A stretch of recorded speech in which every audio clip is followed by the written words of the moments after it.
she was extremely tough, and she kept her cards close to her chest. The day the chasm was unsealed, I put in a request to be transferred here, so I could finally learn the truth of what happened back then. Everything is chaotic here. If you stay here too long, this space may well devour you. Does that mean even Xiao can't sense our presence here? Something seems to have been activated inside the Fantastic Compass. I fear that this problem underground is bigger than we thought. Just focus on taking care of yourselves. I'll figure out the rest.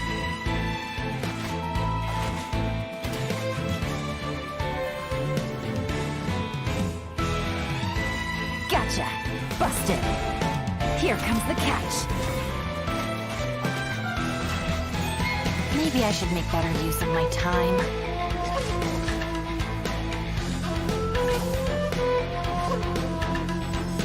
Our bond is strong! Stand with me! Lightning purified!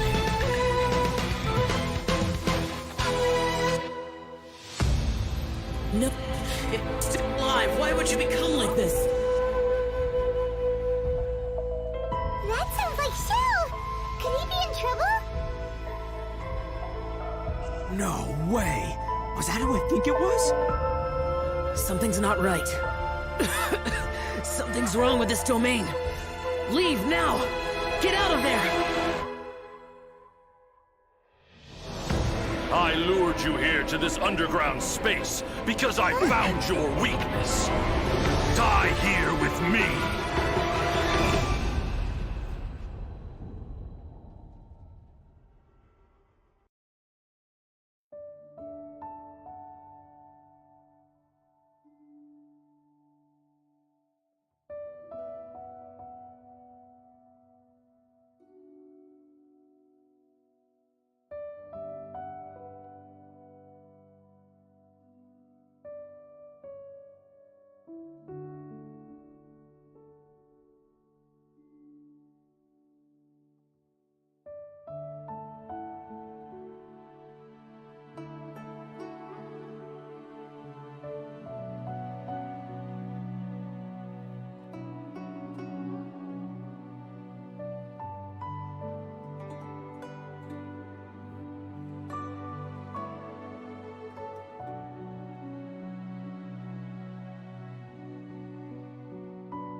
Ooh, how dramatic was that? Yeah. For real. Wow. Yeah, no kidding. Xiao's voice sounded a little odd in the trailer, so I hope he's okay. Yeah. And it looks like we also get to see some more of Lumine or Ether, depending on which twin you chose. And I'm not gonna lie, guys, we have so much stuff to introduce to everyone today.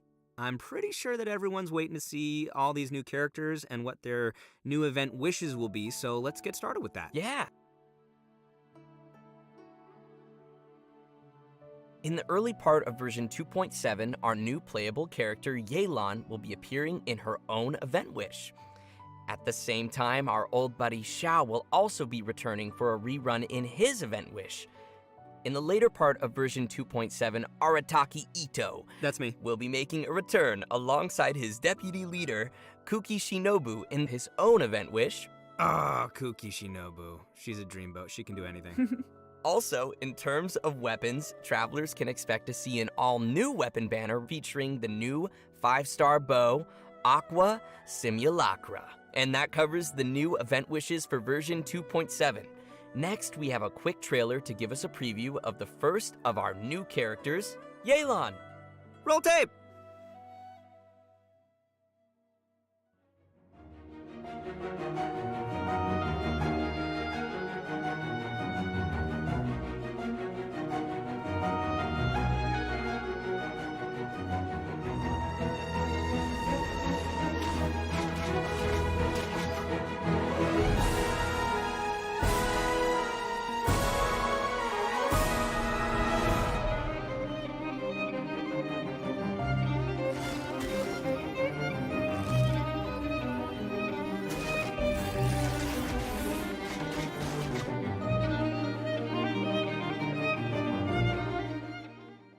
Hello, traveler.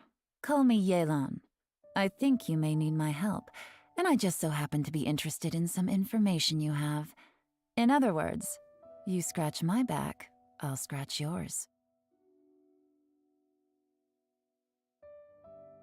Cool. I like that dice move. I really like how she turns invisible. It's like my favorite part. Yeah, I love how swift her movements are.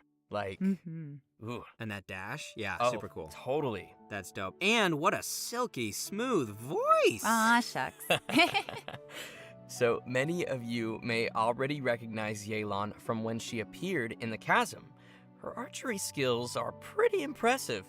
So, Laura, would you mind lifting the veil on this mysterious character? Of course.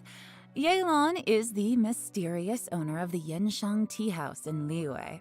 Definitely not the first mysterious tea house owner we've met. That's right. Would you look at that? Seems like running a tea house can be a pretty confrontational job in Teyvat. Yeah, I guess so.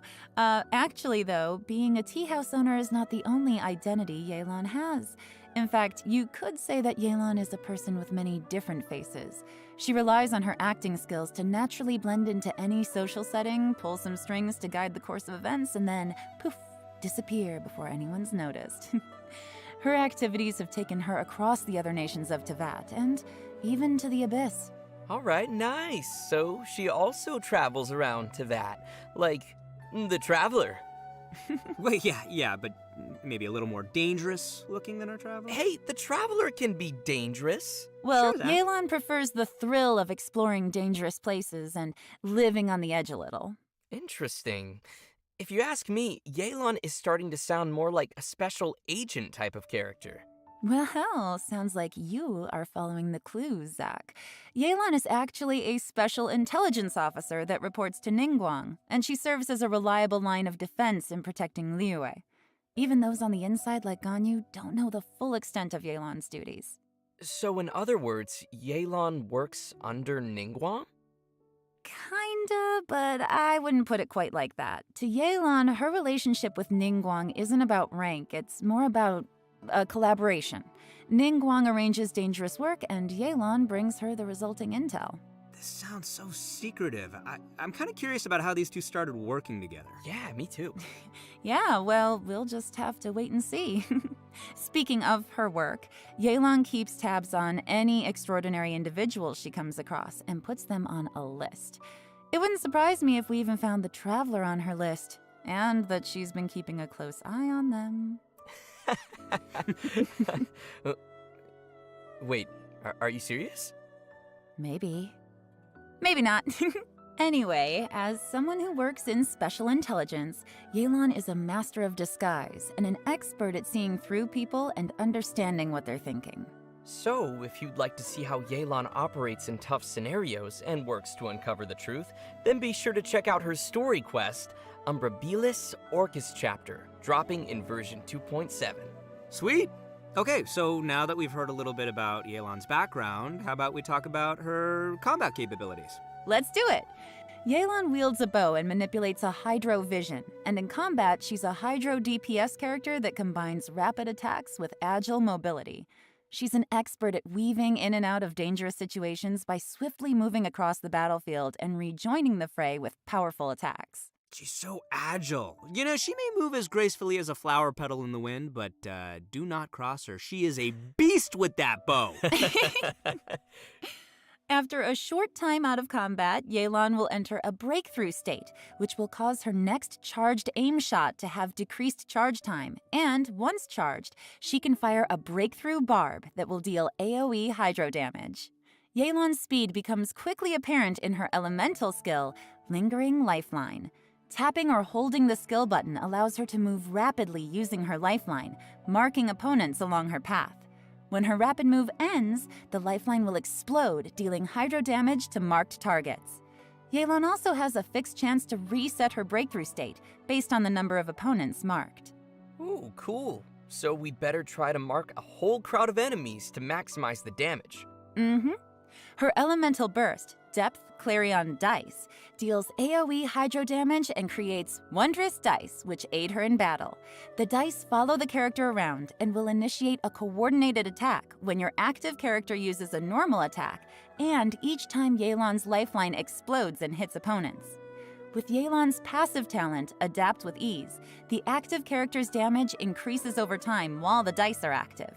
I'm telling you, do not mess with her. She sounds gnarly. Sounds like she could also fill a solid support role, too. Totally. Absolutely, yeah. Yelan also has another passive talent called Turn Control, which causes Yelan's max HP to be increased based on the number of elemental types that are present in the party. And finally, because of Yelan's understanding of the Liyue region, she gains increased rewards when dispatched on a Liyue expedition for 20 hours. Ah, that makes sense. Of course, even after sharing all this information, Yelan still has a lot of secrets. Travelers will have to spend more time with Yelan on their journey to learn more about her. She'll also be making an appearance in the new Archon Quest Interlude chapter coming in version 2.7. We'll have more details on that shortly, so don't miss it. Nice. And now, I think it's about time we introduce our second new character, Kukishinobu. Oh, she's the pride and joy of the Arataki gang. Second to Ito, of course. So let's see her in action.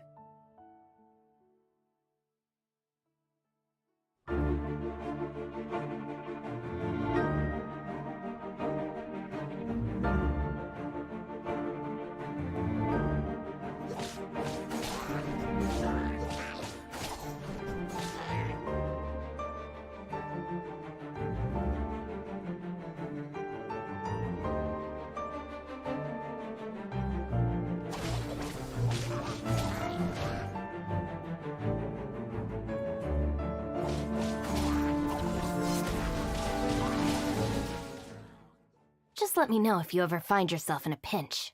I can help you out. Oh, Wow. that's a spicy trailer. So cool. Yeah. I love the way she looks, like her color scheme and, of course, the green hair and the mask. Like, she looks super capable. Me too. Yeah, no, I love her design. I love that, like, lightning flowing around her and the swords, the way they go up in the air and go down. Well, you guys can see why she'd be an obvious addition to the Arataki gang. She's just that good. All right, leave the introduction to me, will you? Only after getting to know Shinobu can you really begin to fathom how important she is to the entire Arataki gang. Kukishinobu knows how to do almost anything and is constantly rescuing the boss, aka Ito, and fellow gang members from dangerous situations. With her help, the little wandering gang of misfits in Hanamizaka has become a skilled crew capable of taking on any kind of commission. Oh, I think I see who's really running things in the gang. So the real question here is, why would someone as competent as Shinobu ever choose to join the Arataki gang? Well, what are you trying to say, Zach? Oh, you know what I'm trying to say. No, I'm not exactly sure, but, let's move on. Anyway, we need to track the start of Shinobu's story back to her family. Turns out that her family has traditionally served as shrine maidens to Narukami for who knows how long. So you're saying she went from a strict family of shrine maidens to joining the Arataki gang? Yeah, is that so surprising? That's a pretty big 180. Well, it just goes to show how much she's changed.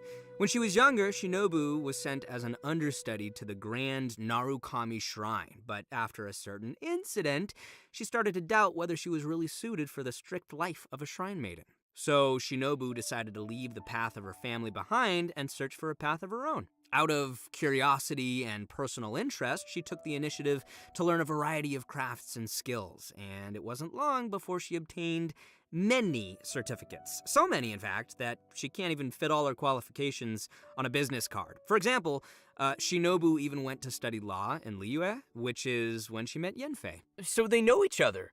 Yanfei has some pretty random acquaintances. Yeah, but Shinobu's had the chance to meet many people along the course of her studies, but because she wanted a free work environment, she's rejected countless work opportunities. She even passed on an opportunity from Kujo Tengu to work in the Tenryou Commission. Wait, they know each other too? Mm-hmm. And guess who she chose to be with?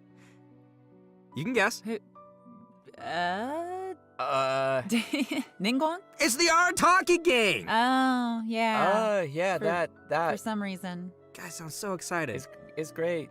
Okay, moving No on. one knows why. Moving on. All right, if you're interested in learning more about Kukishinobu and the Arataki gang, and I know you are, then be sure to check out Shinobu's very own hangout event in version 2.7. Not only will you get to see a day in the life of the Arataki gang, how exciting is that, but you'll also get to learn a lot more about Shinobu's past. And that's about all I can say for now. Travelers will have to check out the event to learn more. Okay, we've covered her backstory. Now let's see the Arataki gang's deputy leader kicking some butt in battle. Woo. Kukishinobu is a support character who wields a sword and uses her electrovision to both heal teammates and deal continuous damage from off the battlefield. She can do it all. Her unique skills allow her to sacrifice her own HP in combat in order to heal other party members. Aww, It's valiant. that's so sweet of her. It's selfless. Nice. It's generous. When she uses her elemental skill, Sanctifying Ring, she sacrifices a certain portion of her HP to create a grass ring of sanctification that'll heal friendly characters within it and deal continuous electro damage to surrounding opponents. After unlocking the passive talent Heart's Repose, her elemental skill's healing and damage will be boosted based on Shinobu's elemental mastery. With another passive talent, Breaking Free, when Shinobu's HP is low, her healing bonus is increased. So, travelers will need to monitor her HP when using her skill. You don't want it to be too low, but at the same time, lower is also better. Definitely, yes. Shinobu's elemental burst, Gyoe Narukami Kariyama Right, creates a special field in front of her that deals continuous electro damage to opponents within it. And it goes without saying that Shinobu is amazing at carrying out expeditions. With the passive talent Protracted Prayers, she gains increased rewards when dispatched on an Inazuma expedition for 20 hours. So she knows how to bring home the bacon. Tasty. It is. It's very tasty. Let me tell you, man, Ito sure is lucky to have such a capable deputy leader. But the feeling is mutual, and Shinobu feels the members of the gang are also super important to her. They are her true family members, regardless of her rebellious nature.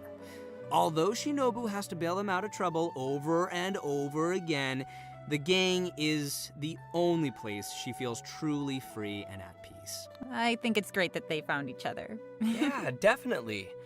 Well, I hope everyone is feeling pretty excited for these new characters. Oh boy, we covered a lot there. Yeah, definitely a lot. So, I think it's about time we roll out our next redemption code. Redemption code. Roll out the redemption code!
All right, welcome back, everyone. We're back! Yes! Woo. Next, we will be diving into some of the new events players can expect to see coming their way in version 2.7. Our first event not only includes our new Archon Quest Interlude chapter, but will also contain a new challenge game mode. The event's called Perilous Trail. The Archon Quest will be featuring a very unique cast of characters as Yanfei, Yelan, Ito, and Shinobu team up with the Traveler when they become stranded deep in the chasm. And it's not long before we also discover that Xiao is also conducting an investigation of his own in the chasm. Investigation, you say, hmm? Because there's a lot of history and secrets buried within the chasm, including the story of how the people of Liyue fought off monsters 500 years ago. Yelan has been monitoring this place for quite some time, trying to find out the truth of what happened back then. It turns out that this piece of history is also related to her origins. The mystery. Mystery. Yeah, the group will also find themselves facing a crisis in the chasm and will have to survive together in what will definitely be a thrilling experience. So from what's been revealed in the previous version, we know that there is a deep connection between the Yakshas and what happened in the chasm. It even seems that our vigilant Yaksha Xiao has some obsession with the area. It'll be interesting to see why he's in the chasm and what he's looking for down there. Travelers will have to follow Xiao's steps to learn more about the history that has been sealed there. As travelers play through the Archon quest, the combat challenge Realms of Guile and War will also gradually become available. Travelers will need to constantly defeat enemies within a challenge domain. Completing 3 challenges will be counted as a round. The first 3 domains will consist of 3 rounds, and the last domain will have 6 rounds. What's unique about this event is that after each round, you have to rearrange your party according to the domain's rules. For example, in the Direcliff Court domain, only one member of the current party can be selected to continue on, while everyone else will enter recuperation mode and will be unable to fight. In another domain, Kaleidoscope Cage, 2 characters will be selected at random and will be unable to continue the fight. Interesting. So it looks like travelers will need to be prepared to face a variety of scenarios. Yeah, but I'm sure our travelers will come up with some teams and strategies to handle the challenges. Still, it sounds like they're gonna need to use a lot of characters. I don't know if everyone's leveled up quite so many. Oh yeah, that's a good point. I know I gotta level up a lot of my characters. So it's important we mention that each of the domains will also have multiple trial characters prepared for travelers to use. Oh. And additionally, travelers may select and equip 3 stratagems per combat round that will provide buffs in battle. Oh, cool. Yeah. Travelers may consume stratagem shards they've collected in battle to redraw stratagems, or select a previously equipped stratagem for continued use. Stratagem shards may even be used to redeploy downed characters. With the help of all of these supporting mechanics, travelers can confidently try the challenges with different combinations of characters.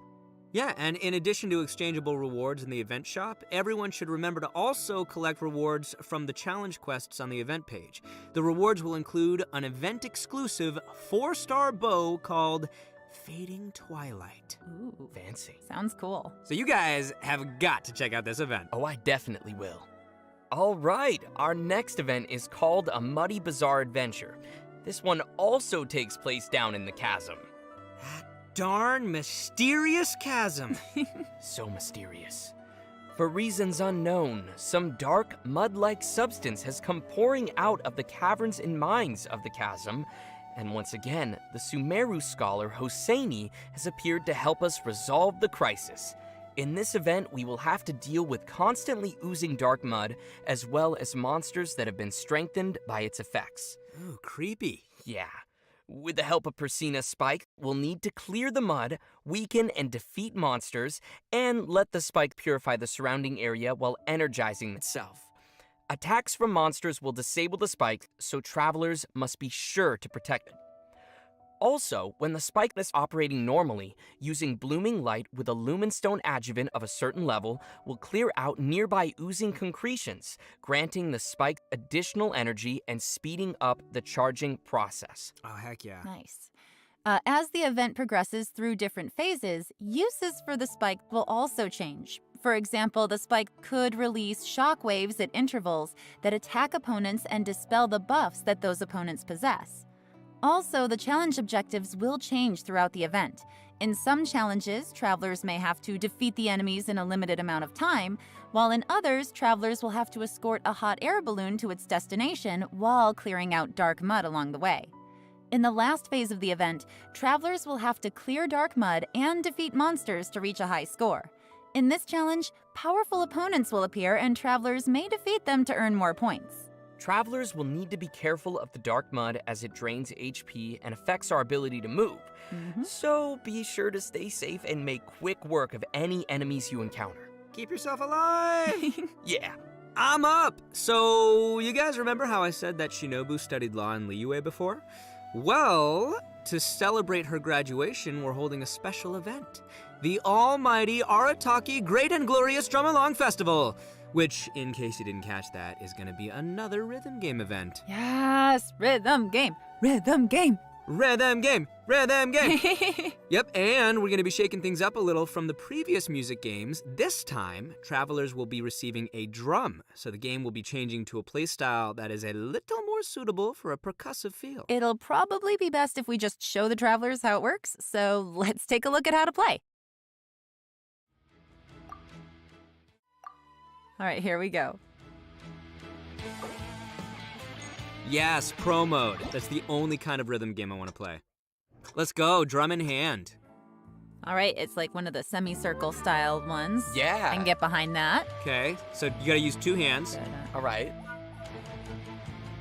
I mean, some people do them one-handed, but I can't imagine doing that personally. Yeah, it's tough for me. We're seeing a lot of single notes, Yep, we got got the the taps holds. and we got the holds. You got tippy taps so and the that's good. holds. and then we have the double notes, too.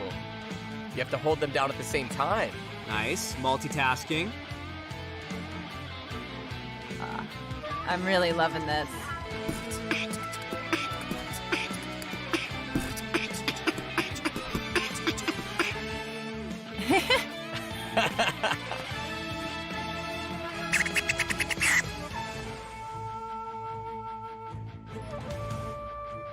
This music is bopping. I know, right? That's what all the kids say. Bopping. Oh, tough, I think they complicated. missed one. Oh, they missed one. No. No. Combo Look at that breaker. combo. Double notes. Lots of double notes. I'm like bopping my head to the music. I'm into this.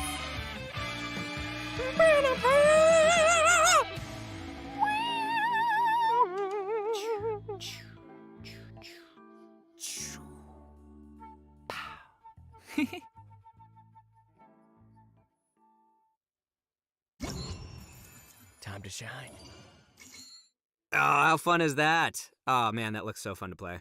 Well, considering that travelers might be playing the rhythm game on a variety of different devices, the designers have so kindly implemented a lag calibration function. This means travelers can calibrate their device by tapping the screen when they hear the accented pf, and can adjust the decision line until it roughly coincides with the note position they entered. By making these little adjustments, travelers can improve the gameplay experience for each of their individual devices and playing habits. Also, we'll be able to adjust the note falling speed as well as the volume of the button sound when pressed. Additionally, more detail was given to how the system determines whether each note is counted as successfully hit or missed. In this music game, travelers will have access to all 3 difficulties from the very beginning. So, travelers who are more confident in their drumming skills, such as myself, can clear the higher difficulties and still be able to collect the corresponding rewards for completing the lower difficulties as well. And just wait, I haven't even gotten to the coolest feature yet. Oh. As tunes are unlocked, a note editor mode will also be unlocked. Oh, cool. Create your own. All right, that is pretty cool. Travelers can freely edit the note positions in these tunes to create their own beat maps of the game's musical scores, which can then be shared with other people. Nice. Of course, in order to share your tunes with others, you will first be required to play the song and reach a specific rank to generate the share code. And finally, travelers will also find some special gifts and messages left by some familiar friends at the festival. So don't forget to check those out. Oh, I will. Oh, I know you will. All right, and last but not least, we have another interesting event. The aim of the event? Create a robot. Ha Bet nobody saw that one coming. That's right, travelers will receive a material collector from a toy merchant from Fontaine. There are a total of 3 processes you must complete. Number 1, source material collection. Number 2, elemental charge. And number 3, core activation. Completing these processes will produce a robotic furnishing that can be placed in the Serenity Pot. The robots can have a variety of possible model types and animations, which will be determined by what you do during the 3 processes we just mentioned. There's even a chance to produce a special furnishing that can perform all 3 animations. Oh, nice! During the event, travelers will be able to claim a total of 4 robots from test model vouchers. If, say, you were unable to produce the model you wanted, you can use the trade function to send requests and obtain the product model that you need. So, who's excited to make some robots? I am! Yeah, I can't wait to see what everyone makes in this event. And that's it for the new events in version 2.7. Next, we have some important system updates and optimizations coming to the game. First, to help travelers on their adventures, the system designers have added challenge feature tips to the beginning of some high-level material domains. These will include some suggestions on how to quickly defeat the monsters in the domain, which might help travelers find the optimum team or strategy to efficiently clear it. Next, the system designers will be providing some detailed tips to help players train and strengthen their characters. When players open the Character Talents menu, they can use the newly added Talent Reference button to see talent priority recommendations based on the actual data of other active players. And by pressing the Attribute Reference button in the Character Artifacts menu, players can see the main attribute usage statistics for each artifact slot. The system designers wish to give everyone more intuitive data to reference while choosing how to strengthen each of your characters. Ooh, cool. So, yeah. That'll make it easier. The talent reference button looks super convenient. Like, it seems like it would be really helpful if you're kind of on the fence and you don't know what you want to pick. You can see what everybody else has, done in the past. Oh, totally. Anyways, we also have another update regarding the game's music. During version 2.7, we will be releasing a new OST album, Millilith's Watch, which includes all the music composed by the Hoyo Mix team for the new Chasm area. Ooh, sounds cool. My favorite part of any game is the soundtrack, so I'm looking forward to hearing that. Yeah. Okay, next we have a new collaboration to announce to everyone. Genshin Impact will be teaming up with the Funko brand to release a series of Genshin Impact Funko Pops. Whoa! Yeah. The first wave will feature figurines of Paimon, Ether, the one I voice, and Lumine. These will be released as Funko Pop Asia bobblehead figures. Travelers who are interested can head to the official Funko website to be notified when the figures are released. Although you have to wait for the figures, you won't have to wait for the next redemption code. Yay!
Wow, are we seriously at the end already? For real? That flew by. Yeah, but we actually covered a lot of content today. Definitely.